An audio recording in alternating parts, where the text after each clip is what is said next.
This program is made possible by the American College of Phlebology Foundation.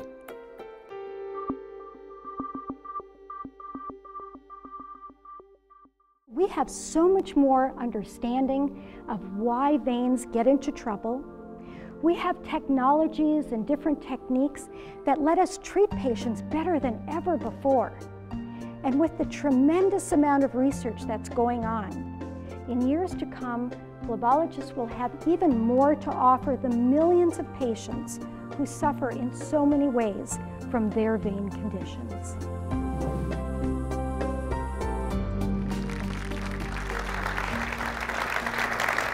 Thank you for coming. Thank you all for coming. I know that many of you have vein issues. You may be all too aware of those spider or varicose veins on your legs, or maybe you've had a blood clot, a DVT. But how many of you have aching in your legs at the end of the day?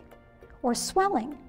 Or maybe you get woken up in the middle of the night with those painful leg cramps. If so, you may have a vein disorder and not even know it. Welcome to our program. We're happy to have you with us. Today we're going to be discussing vein health, what keeps veins healthy, and sometimes what makes them less so. We're going to be discussing some of the important discoveries that have been made, the exciting technologies that now let us help patients better than ever before, and the breakthroughs that have made this possible. In a little while, we're going to have a panel of experts. We've invited doctors from all over the country who will be able to answer your questions and discuss solutions for your vein issues.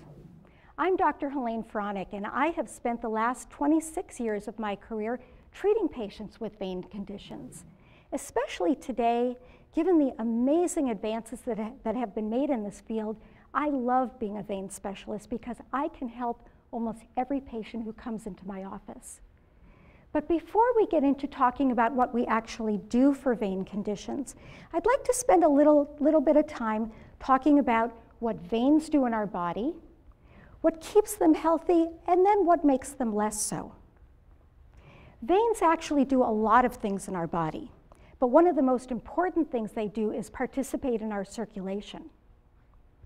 The first part of our circulation occurs when our heart pumps the blood that has lots of oxygen and nutrients through our arteries to all the tissues of our body, our brains, our organs, and all the muscles and bones.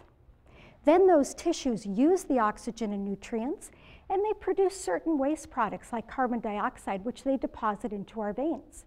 And then it's the job of our veins to pump the blood back up towards our heart. In my opinion, our arteries have a pretty easy time of things because they have a strong heart pumping, and they have gravity working for them. But our veins don't get the benefit of our heart, so they have to generate their own pump, and they have to work against gravity. Now, you might wonder how this works. Our veins are actually divided into two layers. We have deep veins that run mostly within our muscle, and that's where the pumping occurs. And then we have superficial veins that run from the outside of our muscle to the outside of our skin.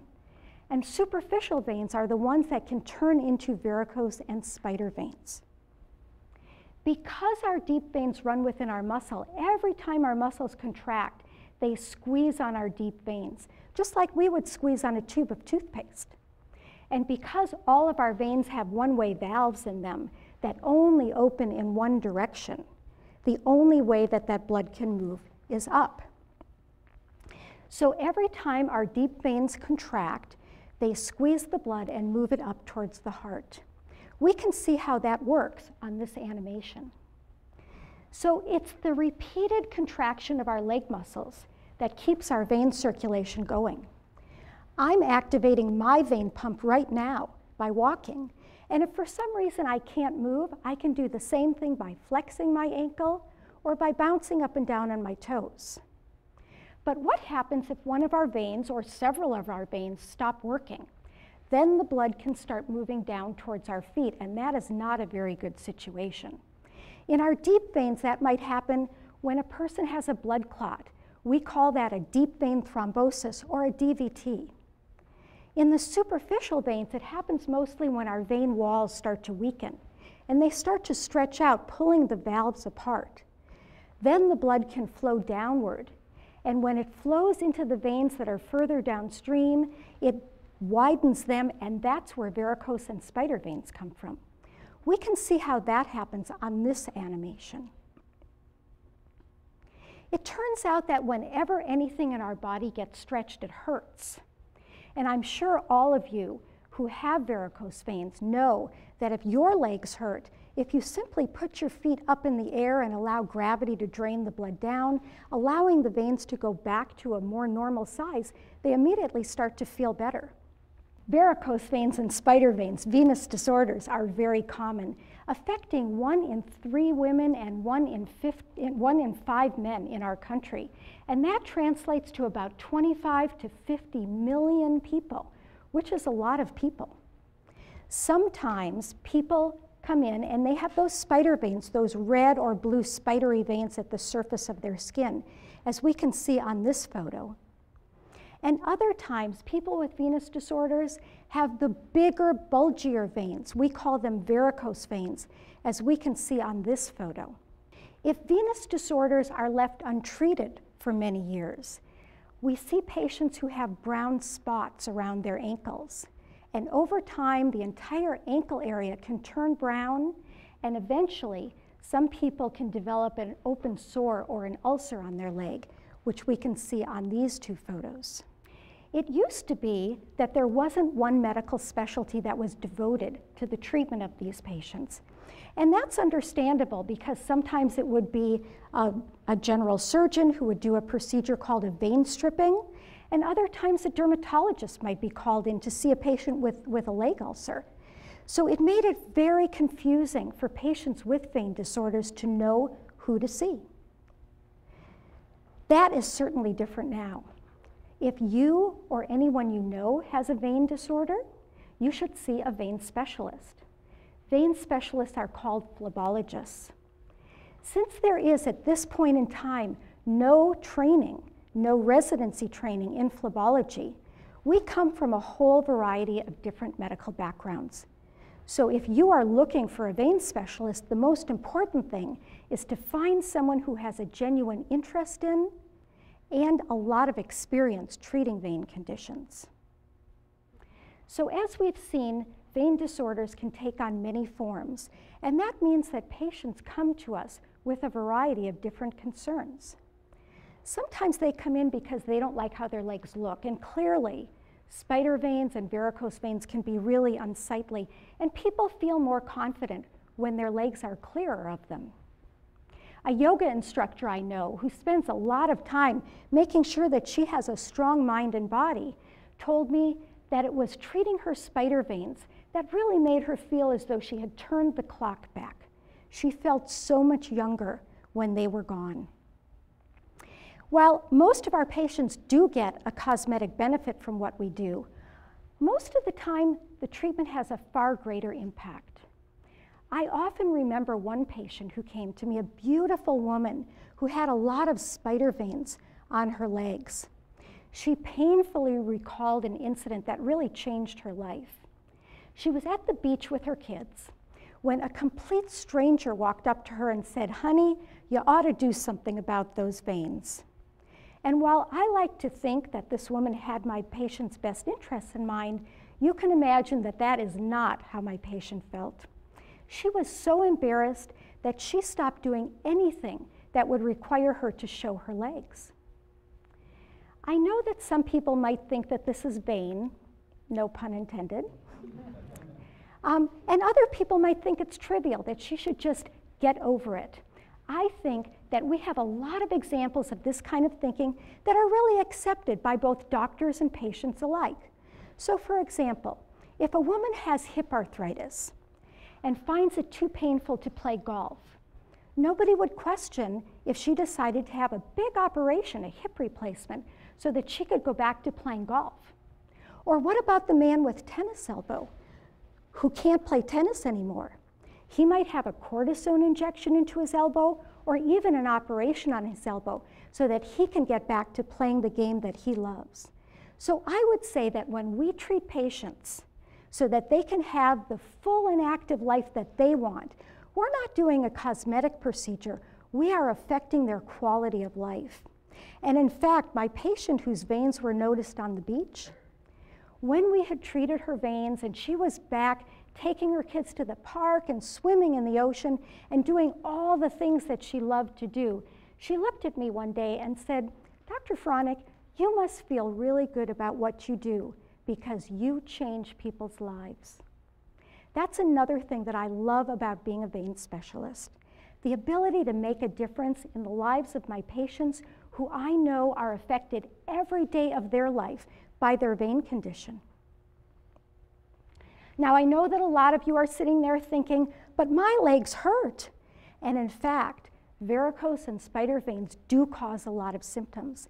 Sometimes people experience aching or burning or throbbing or heaviness or tiredness or even intense itching in their legs from their veins. And we know that treating those veins will make their legs feel better. You know, it can be really hard to come home at the end of a long day at work and your legs are aching, and then you have to look at your second career, making dinner, taking care of the kids, doing household chores. So if you are experiencing aching in your legs or swelling in your legs at the end of the day or after you've been standing or sitting for long periods of time, it would be really worthwhile for you to have a vein screening. A phlebologist can do a vein screening very easily in his or her office by looking at your veins and taking your history, listening to the symptoms that you have, and then oftentimes we'll do an ultrasound.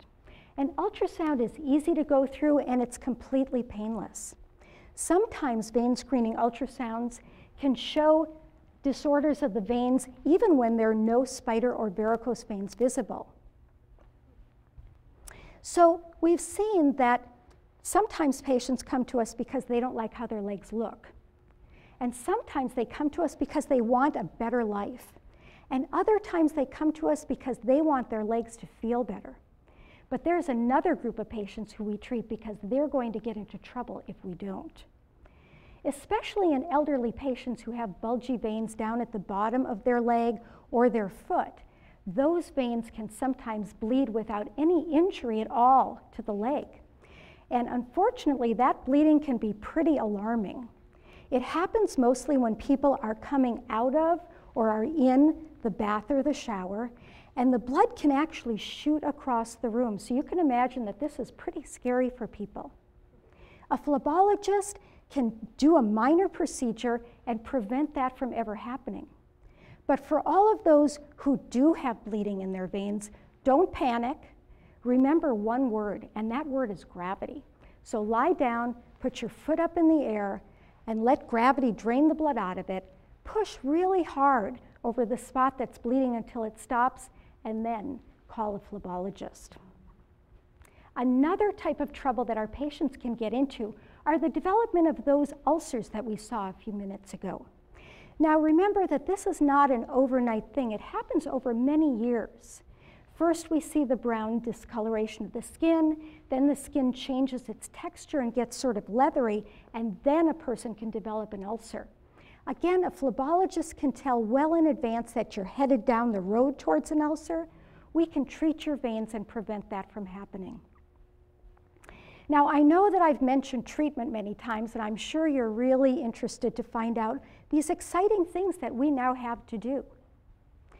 I think that every patient who has a vein disorder can benefit from exercise, and that's one thing that we recommend to all of our patients. You know that old adage, no pain, no gain? That's not what we're talking about. What we want you to do is simply walk. And I know people have busy lives, or maybe you're not used to exercising. So just start with 5 minutes a day, that's all. We know that once you start walking, your legs will immediately start to feel better. And what I'm hoping is that will encourage you to walk even more. Eventually, we'd like you to walk 30 minutes a day. A second thing that almost every patient with a vein disorder will benefit from is compression stockings. We're not talking about the support hose that you can buy in the department store. We're talking about a graduated compression stocking, and that means that it's tighter at the bottom and looser as it goes up the leg. That makes it easier for your body to pump the blood up and harder for gravity to pull the blood down. We know that when we start talking about compression stockings, people have a very negative attitude. But did you know that I'm wearing graduated compression stockings? That's right. We have beautiful stockings nowadays, and we have knee highs that look just like socks, so nobody needs to know that you have them on. A lot of my patients ask me, if I wear compression stockings, will my veins go away? Unfortunately, they won't. We know that they'll feel better, and we know that, or we hope that it will delay the progression of your vein condition. But if you want your veins to go away, we're going to have to treat them. If we're treating spider veins, the best procedure available right now is something called sclerotherapy, which is an injection treatment. We use a tiny little needle and we inject all the veins on your legs. The solution that we inject makes the veins close up and disappear. The veins don't disappear immediately. They usually take several months, and most of our patients require more than one treatment to make the veins go away. But the results are really excellent, as you can see by this pretty typical before and after picture. When we're treating larger varicose veins, we usually use an ultrasound, which allows us to see the vein that we're treating and monitor the reaction of the vein as we're treating it. Again, we can do that injection procedure called sclerotherapy. And at that time, because we're using the ultrasound, we call it ultrasound-guided sclerotherapy. It's the same type of solution that will make the vein close up and disappear. Or we can put a little catheter in the vein, and through that catheter, we can treat the vein with either radiofrequency or laser energy. That's a procedure that's called endovenous, which means inside the vein. Thermal, because it's the heat of the energy that makes the vein close up and disappear. Ablation, because we close the vein up generally permanently. And the results of these endovenous thermal ablation procedures are excellent. We can close veins in probably over 95% of patients. When we're treating bulgy veins at the surface of the skin, we like to use a procedure called phlebectomy, in which we make tiny little nicks in the skin and use a little hook to remove the veins. The veins disappear immediately, and those tiny little scars disappear within several months. The good news is that all of our treatments nowadays can be done in an office setting, which makes it a lot more pleasant for patients and a lot less costly. And since the only anesthetic we need to use is a local anesthetic, you can return to your normal activities, including work, within a day. Now, I know we've covered a lot of information, and I'm sure that you have a lot of questions for our terrific panel. So I'd just like to close by saying that I often tease my patients, and I say, this is a great time to have a vein disorder. And the reason that I say that is that we have so much more understanding of why veins get into trouble. We have technologies and different techniques that let us treat patients better than ever before. And with the tremendous amount of research that's going on, in years to come, phlebologists will have even more to offer the millions of patients who suffer in so many ways from their vein conditions. Thank you.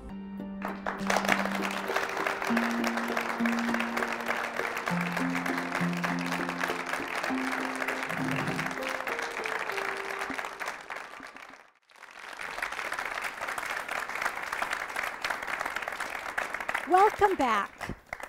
As you can see, I'm joined by my very handsome and illustrious panel. As we've talked about, phlebologists come from a wide variety of medical specialties. And so here with us today, we have Dr. Nick Morrison, who is by initial training a general surgeon. We have Dr. Mel Rosenblatt, who's an interventional radiologist. And we have Dr. Steve Zimmett, who's a dermatologist. But all of these gentlemen are phlebologists. They all have a tremendous amount of experience treating patients with vein disorders, and I know that they have the answers to all the questions that you're wondering about. So as our studio audience gets ready to ask questions, I thought we would just start with a question that I get asked very commonly by my patients. We've been talking about closing veins, taking veins out, and I don't know about you, Steve, but a lot of my patients ask, can I keep having vein treatments? Am I ever going to run out of veins? You know, I think you're right. That's a very, very common question. Virtually everybody asks that question. Right. Mm-hmm. And I think for people who have spider and varicose veins, which are the dilated superficial system veins, I think the answer is this, that those veins are dysfunctional. The blood is pooling in those veins, which one is causing them to bulge, and usually the cause of their symptoms. So I think it's clear that if you treat those veins, their venous circulation is going to do better. There's a lot of redundancy and capacity in the vein system, and so the answer is that no, they will not run out of veins. They won't run out of veins. And when patients ask, well, if you treat my veins, what's that going to do to my circulation? What's your answer for that? I think it's going to improve their circulation because the venous return from the legs back up to the heart is going to be more efficient. So we really never have too few veins, and I know that our patients think that they have too many veins.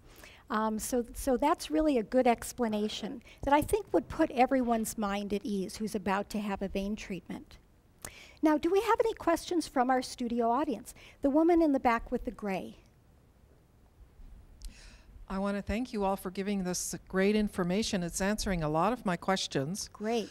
But my question is, my father had terrible varicose veins that he had stripped many years ago. Is that the best way to treat my bulging varicose veins? You know, I'm really glad that you asked that. And we all know that for many years, vein stripping was the best thing that we had to offer. But that's no longer the case. Mel, would you like to talk about that question? Yes. Vein stripping was offered at a time when many of the new technologies that we have today were just not available. Now we have devices that can treat the same problem that we did surgically through a small puncture, almost like an IV puncture, and we can insert a small catheter that will thermally, using heat, to ablate that vein instead of just removing it. And there are other techniques also very new, and they're constantly evolving. This technology is constantly moving forward, and the goal of the technology is to reduce the amount of discomfort for the patient, increase the speed with which they recover, and give them an excellent cosmetic and medical result. I think one of the big advances really has been ultrasound. Would you agree? Oh, absolutely. One of the problems with vein stripping is it was really done blindly. We thought that we knew what was beneath the skin surface, but it turns out that everybody's veins are a little bit different. And with ultrasound, now we are a lot more powerful, aren't we? Nick, what do you think about that? Yeah, I tell patients that ultrasound machines are nothing more than computers. And just like all other computers over the last 10 to 20 years, they have advanced tremendously. So the quality and the amount of information that we get that allows us to treat patients in a real targeted way, in a very minimally invasive way, is much better than it used to be. I have a lot of patients who say, who had vein stripping, and they say, if I knew then what I know now, I would never have that done again. What do you think, Steve? You know, Helene, I think that's true, that people who know about vein stripping don't want it, but I get the other question, which is, isn't vein stripping going to be better for me in the long run? Won't I have better long-term results? And I think the somewhat surprising answer to that is probably no, that's not the case. Even though it's a more aggressive, invasive procedure, these minimally invasive techniques not only are easier to recover from, less risk, less expense, but there probably is as good or better long-term results. So these treatments are a lot easier to go through. Yeah, much easier. I take great joy in watching patients walk out of the office following a procedure that formerly would have put them in the hospital for a few days and at bed rest for 6 weeks and all sorts of difficult recoveries, and that's just all gone. Mel, as an interventional radiologist, you use a lot of imaging. Yeah. Do you ever experience a patient who comes into your office who doesn't really have spider veins or varicose veins, but when you look at them with ultrasound, you actually find that they have a venous disorder? Yes, every now and again we'll come across patients who visually, on visual inspection, do not appear to have typical venous disease. They don't have spider veins, they may not have large bulging veins. They might have other symptoms or other stigmata of venous disease, change in colors of their ankles, swelling of their legs, and probably leg swelling is probably the most common cause of, for patients coming into the office wondering if they have venous disease. And sometimes the only way to really figure it out is to really do an ultrasound and to see if their venous system is functioning. And there are a lot of people who are concerned about, do I have a blood clot? Am I prone to a blood clot? Is that going to happen to me? It happened to my friend, or it happened to somebody I read about in the newspaper. Is it going to happen to me? And that will drive patients into the office. And you often have to reassure them, but most patients have normal venous systems, and it's typical for patients not to have symptoms. If they have no venous disease, they're unlikely to have symptoms. People will know if they have venous disease. They'll see the veins, they'll see the swelling. Okay. And what about the patients who really aren't very symptomatic? They don't have a lot of leg aching, they don't have a lot of pain in their legs. What kinds of problems can patients of ours develop over the years? Well, if they are currently not symptomatic, I think that they may have cosmetic issues, which may impact their quality of life. And over time, though, their venous disease will tend to get worse. And that may show up as larger, more extensive veins. They may begin to develop symptoms of heaviness, aching, leg fatigue, or signs of venous insufficiency, which might be swelling or discoloration. So it's a progression over time. And I think if they elect not to have treatment now, they're advised to do conservative measures. And at some point, they may find that there's an indication to do treatment based on progression of their disease.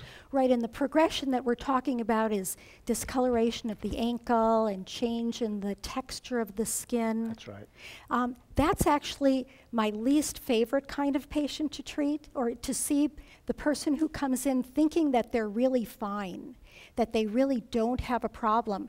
But we can see by the changes in the skin that they really need to pay attention to this, or they're going to get into big trouble. That's a really great topic, and we're going to get back to that. But I see that we have another question from our audience. Most of my adult life, I've been plagued with cold feet. No matter how warm my rest of my body is, it seems like I have poor circulation to my feet, no matter what I do. And any ideas, suggestions? That's a really common question that we're asked, so I'm really glad that you brought that up. Cold feet. Mel? Cold feet. Vein disease can definitely cause changes in temperature, the sensation of change in temperatures in the lower extremities. So you can feel like you have cold feet, and that's not an uncommon complaint with patients who have vein disease. But what if you don't have vein disease? What if there are no obvious veins? Artery disease can cause cold feet, but usually you'll have other symptoms. When you walk, you'll have pain. But what's interesting, and a lot of people don't know this, the most common cause for cold feet is back problems. Nerve compression in your back can be interpreted by your body and your brain as a change in temperatures in your feet. Older patients with spinal stenosis, which is a narrowing of the spinal canal, commonly complain of cold feet.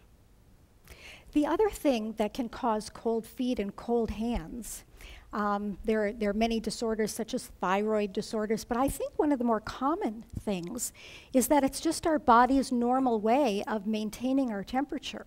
If we're in a very hot environment, our hands and our feet might get warmer just to radiate off heat.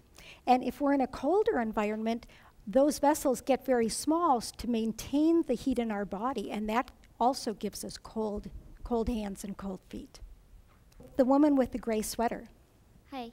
I have varicose veins, and I wanted to get treatment, but I wanted more children. Should I wait, or should I have my children and then get my veins treated?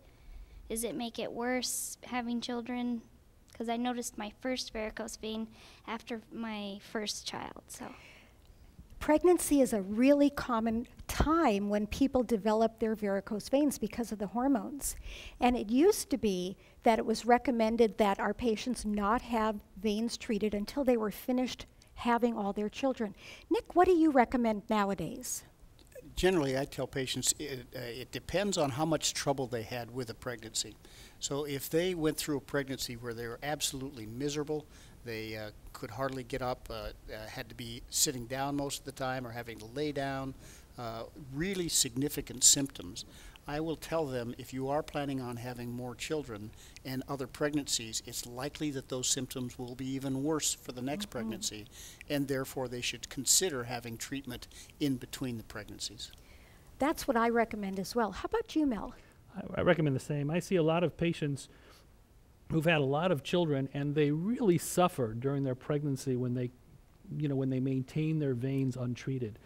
And they often will say, I'm not going to have another pregnancy if I can't have these veins treated, because they'll really be very uncomfortable for the full time of their pregnancy. So we do know that patients will likely develop some recurrence after their treatment, and we tell them that. But still, I still think it's a wise maneuver to treat them in advance. Yeah, I think we're all in agreement. Would you say so, Steve? Yes, completely. Yeah. I think one of the reasons why physicians recommended that women wait till they're finished with their pregnancies is that the older treatments were so difficult to go through that we never wanted anybody to have to do that twice. But the treatments that we have nowadays are so much easier. And if we can help women be more comfortable during their next pregnancy, why wouldn't we want to do that? Now I see we have another question. Does crossing your legs cause any vein problems? I love that question. I love that question. Nick, would you like to answer that one? I'm trying to think of the politically correct way to say this, but it's an old urban myth, we'll call it. Right, right. I was going to say wives' tale, but that's probably not politically correct. It's, that's not correct.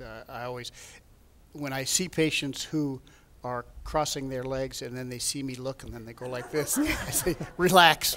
That's not an issue. Yeah, I think standing in one place, sitting in one place is far worse for your veins than crossing your legs. So you can cross that off your list of worries. And choosing your parents well. Choose your parents well. That's the best piece of advice we can give to anyone. Well, then I have a question about parents. Is there a genetic propensity for the development of spider veins? I have a lot of spider veins, but I know my mother did not have spider veins, but I don't know about the women in particular in my father's side of the family. That's a great question. Steve, would you like to talk about heredity? Sure. I mean, I think that's probably the single most significant factor in the cause of veins, and it can be maternal or paternal, could skip a generation. So I think that's very, very common. And it can be that your mother has spider veins and you have varicose veins, or vice versa. The books tell us that 75% of the patients have a family history. I'm convinced that the other 25% either don't know about it or forgot about it. Right. It's very, very common. Yes. The lady with the beautiful shawl on. Oh, well, thank you.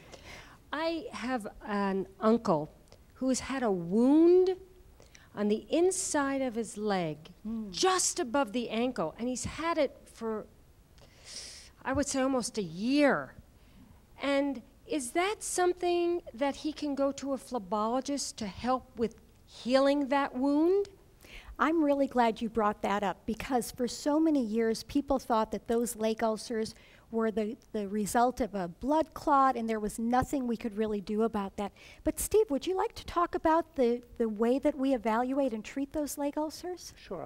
I think certainly there can be a number of causes that are not venous for those kind of leg ulcers, but it's also clear that a vein origin is probably the most common cause. And when you see that, in most cases, by doing an ultrasound and a proper history and physical, you can determine the underlying cause, which is usually something that can be improved or corrected with treatment. So the answer to your question is a resounding yes. Have him see a phlebologist who could get things started. If it's a vein issue, the phlebologist can determine what needs to be done, and if it's not, the phlebologist can decide who he should see next. And the lady with the striped top. Hi. I try and eat right and get exercise and do things to stay healthy. And I've noticed when I go to the health food store where they have the vitamins and the supplements that I see horse chestnut, and it's supposed to be good for your varicose veins. I've never heard anything about it, but I wanted to ask. Is it true? There are medications actually that are unfortunately not available in the United States, but may soon be. And those medications seem to help a little bit more than the horse chestnut that's available here. And I think rather than horse chestnut seed extract, which can help, for our patients, the things that we recommend pretty uniformly are compression stockings and exercise. So I'm really glad to hear that you're exercising. That is probably one of the best things that you can do for your veins. So I'd like to thank my terrific panel, Dr. Nick Morrison, Dr. Mel Rosenblatt, and Dr. Steve Zimmett for answering these really interesting and compelling questions. Thanks so much for being here with us today. Thank you. We'll be right back.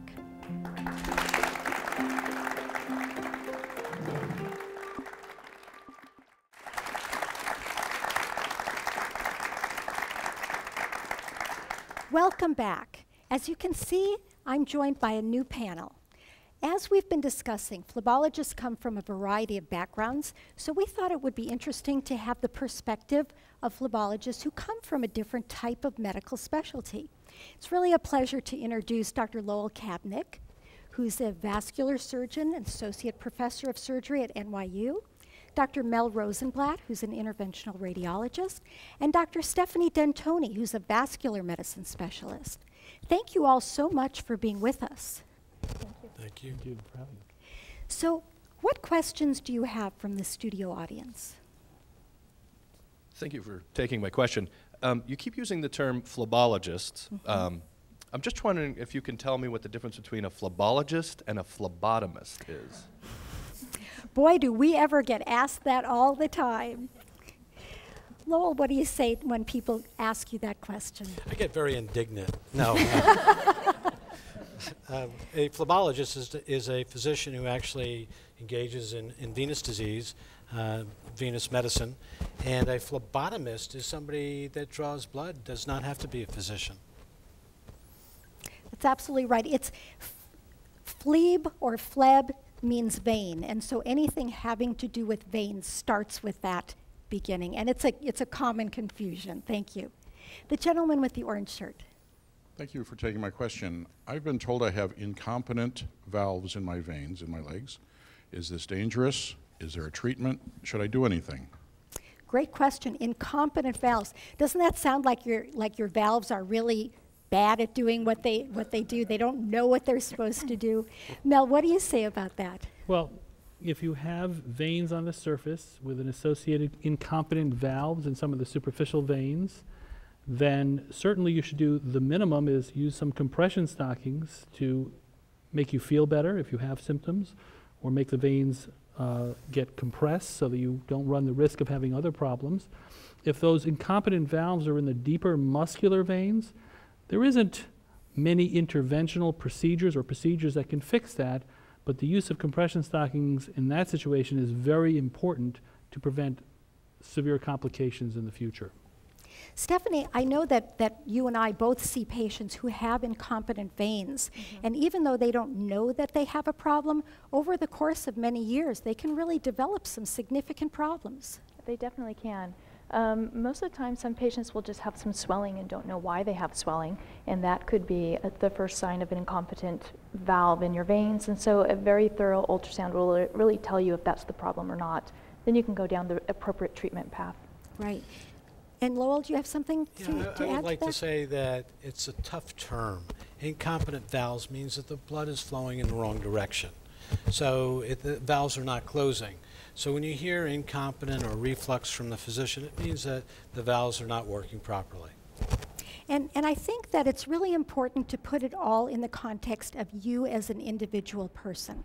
Incompetent valves in some patients cannot be a problem, and incompetent valves in others can be a serious problem. So a phlebotomist can pretty easily tell the difference. Sure. The lady with the striped dress. I recently had injections with something called saline, and it was really painful and it burned.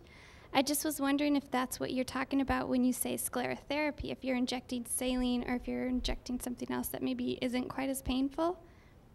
That's a great question, and I think sometimes, even when saline is not being used, saline is sort of a generic term like Kleenex or Coke or something like that. And so what do you say to patients who come in and say, I've had sclerotherapy, I never want to have that again because it really burned? I kind of smile because there's actually better drugs out there, better chemicals that do not burn. So I know that they're going to feel better from my injections than the other person's injections that used saline. It makes us look really good. Do we have another question? Yes, I've been very impressed with the different fields that you've all come from. My question is, what is the training you've gotten to get to the level of expertise which you obviously have? Great question.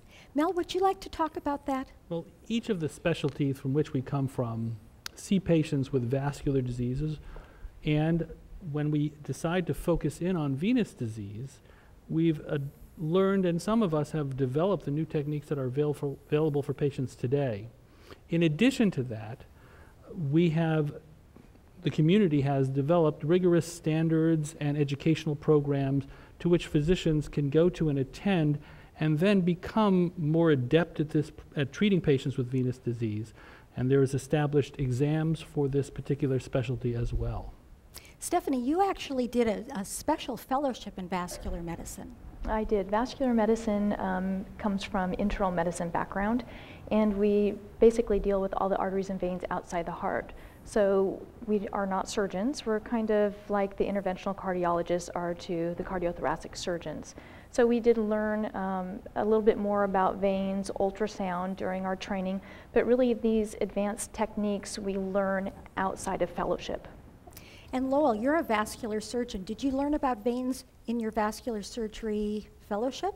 I actually did. I was lucky and fortunate enough that there were people interested in venous disease during my fellowship in vascular surgery. There are now many fellowships that do concentrate, but back when I took my fellowship, most of it was arterial.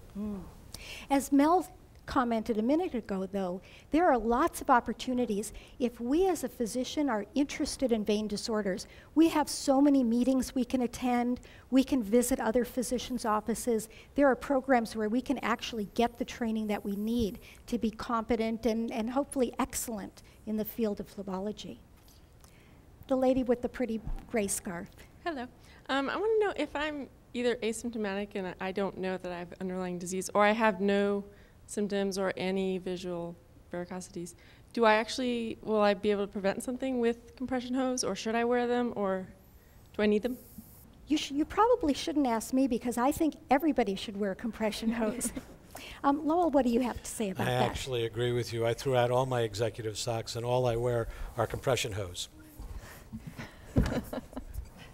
Compression hose do a lot of things for us. Wouldn't you agree, Mel? They definitely reduce swelling. Potentially, and we don't know with 100% certainty, they can reduce the risk of having venous complications when you're on a long flight, more than 6 hours in length, and possibly on very long driving trips as well. So there's certainly times when venous compression stockings are probably advisable. Stephanie, what do you think? Are there particular occupations where people should likely wear a compression hose? I do think that there are particular occupations. Any occupation where you're sitting or standing for long periods of time and not actually moving around puts you at higher risk for developing some problems, makes your legs feel better, cuts down on the swelling at the end of the day. So the majority of my patients that I see, I recommend compression stockings. Even the marathoners are now starting to wear them when they run to help augment that calf muscle pump. So there are a lot of indications for compression stockings outside of the vascular problem. When I used to be a waitress, my legs would throb and ache when I got off my shift, and I wish I had known about compression stockings. The lady with the gray sweater. I have a real growing concern, and I hope that maybe you could shed some light. My mother had a blood clot. Is that something I get to look forward to having too? That is a real genuine concern for people. whose family members have had blood clots before. Stephanie, that's one of your areas of expertise. What would you say to our lovely lady in the audience? We do know that there are genetic tendencies to developing blood clots, but there are also other situations that can be reversible or irreversible that can predispose you to getting a blood clot. So it kind of depends on the situation around the time when your mother had the blood clot, whether she was immobilized, had a surgery, was on a long flight, on hormones. There's a lot of different things that can actually predispose you, but there are some common hereditary factors that can increase your risk of having a blood clot, something called factor V Leiden or prothrombin gene mutation, which are the most common ones that we see. And that's actually just getting a copy of one of these mutations that will increase your risk if you're in a certain situation that would increase your risk over the general population. So there are hereditary factors. Absolutely. So varicose veins and spider veins can be hereditary, as can blood clots. The lady with the pink sweater. Yes, hello. This has been certainly very informative for me because I went through several of those procedures that you mentioned last year over a 6-month period. My question now is, what is kind of my aftercare? How often should I get my varicose veins checked? Should I do it myself? Of course, there's insurance issues involved, as with everything else. How often should one go in and maybe have another ultrasound done of the legs and see if everything is functioning okay? A lot of our patients wonder these things because we know that vein disease is chronic and it's progressive. So what should be the follow-up for our patients, Lowell? I think that's a very important question. I think that most non-phlebologists do their procedures and the patient's done and they're out of the door. But I think it's really important that patients follow up with their phlebologists at least on a yearly basis and at least have an ultrasound. Now, if there are other symptoms that are occurring after your procedures, then you shouldn't wait. You should actually see that phleboligist earlier. Can I just add something? Is it on? Absolutely. Can I add something else to this? Because I was a total novice about the whole vein procedure. I'd had problems for years, and my mother also had stripping of veins done. And I was very scared of the whole thing. But I must say, the procedures were all, and I had all of them, all 4 that you mentioned, were absolutely painless, except for, you know, some aftercare on some of the more invasive ones. So I just want to say that to everyone that doesn't know that. Well, thank you for saying that. And no, we didn't have her sit there so that she could tell us how great we are. But I think that that's a pretty common response. Wouldn't you say, Stephanie? I would say so. I think the patients, it's really interesting when we have a patient that had one leg stripped and nothing done to the other leg, and they come in, they develop varicose veins on the other leg, and we do these treatments, and they compare it, and they remember having the stripping, and they remember the aftercare and the pain, and they just can't believe how easy it is and how nice the recovery time is. So it's very important that these patients understand that it's not like it used to be. Mm-hmm. Absolutely. I was a stripper at one time. No. and honestly, I think what you're saying is really true. When a patient had both legs that were involved, we would try to do both at the same time because if I did one, they weren't coming back.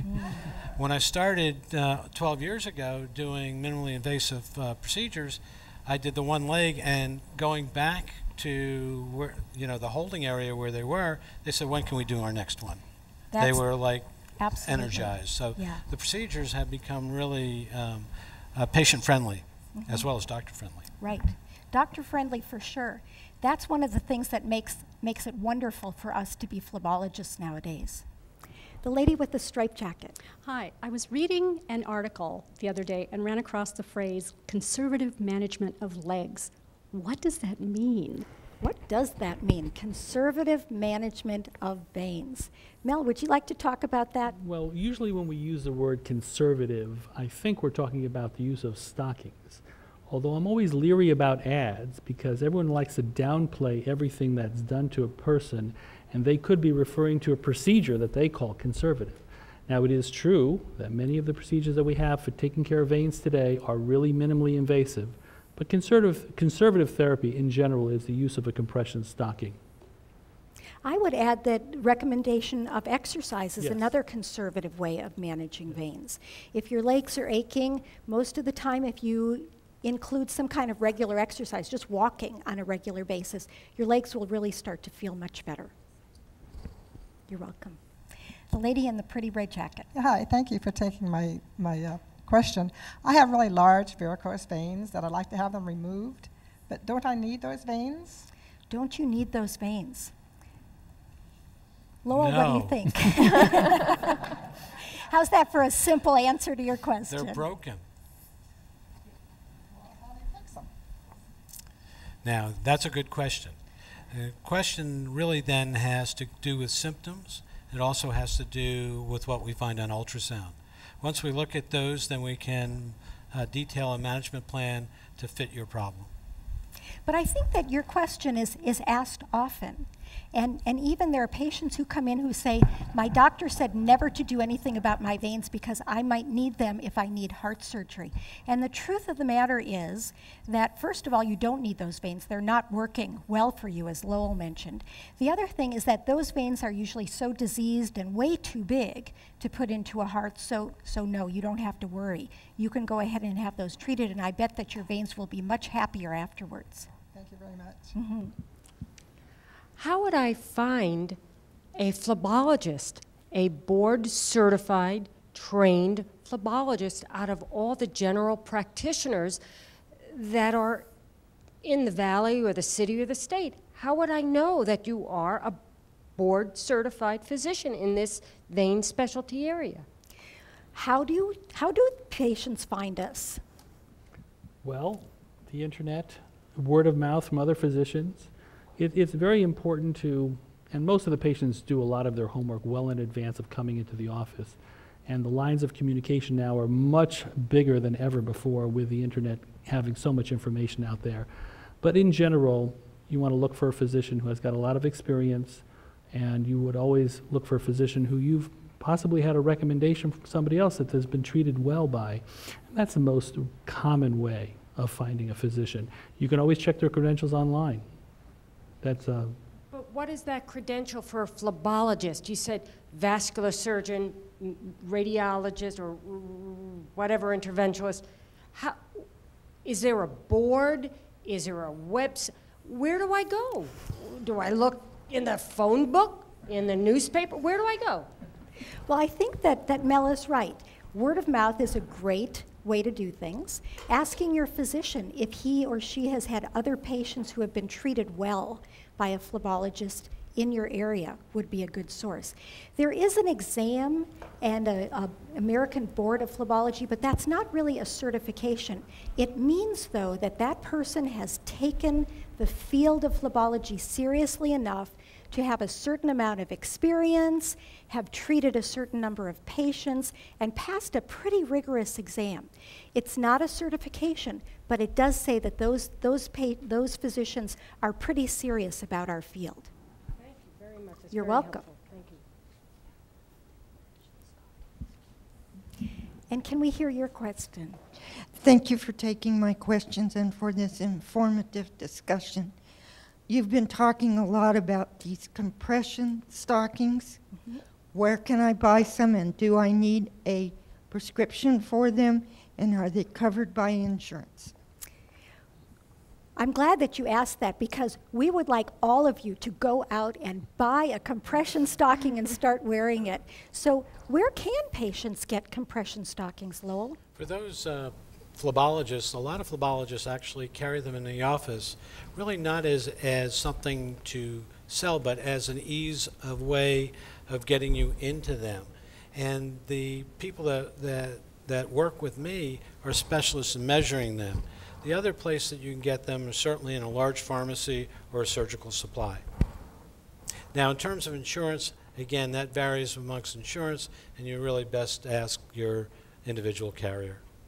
One thing that we haven't talked about yet is varicose veins during pregnancy. Mel, you treat a lot of patients with varicose veins, either during pregnancy or after pregnancy. What are some of the problems that you encounter? Well, when a patient is pregnant and they develop varicose veins, as they commonly do, there's not a lot we can offer them during that time period. We can offer them compression stockings, some advice on how to conduct their activities to reduce their discomfort. But because they're pregnant and out of concern about risk to the fetus, we really don't have any great therapies for them. There are some vein removal therapies that we can do very selectively if we have to treat a specific problem. Once their pregnancy is completed, we usually allow a certain period of time to lapse because veins will naturally get smaller but not go away. And we have them return, then we evaluate them and determine what needs to be done. And as we said earlier, we want to treat them so that when their next pregnancy occurs, they're not in as much pain as they are now or were before. Thank you so much for joining us today. And thank you to our terrific panel for being with us. Stephanie, Mel, and Lowell, thanks for sharing your expertise, all of your experience. We've had a terrific show with information about veins and the problems that they cause and how we can keep them healthy. We've heard all about the terrific advances and the new technologies that allow us to treat patients better than ever before. And we as phlebologists are all so hopeful because not only are we better than we used to be, but in years to come, we'll have even more to offer our patients with vein disease. I want to thank our studio audience and all of you watching at home for being with us.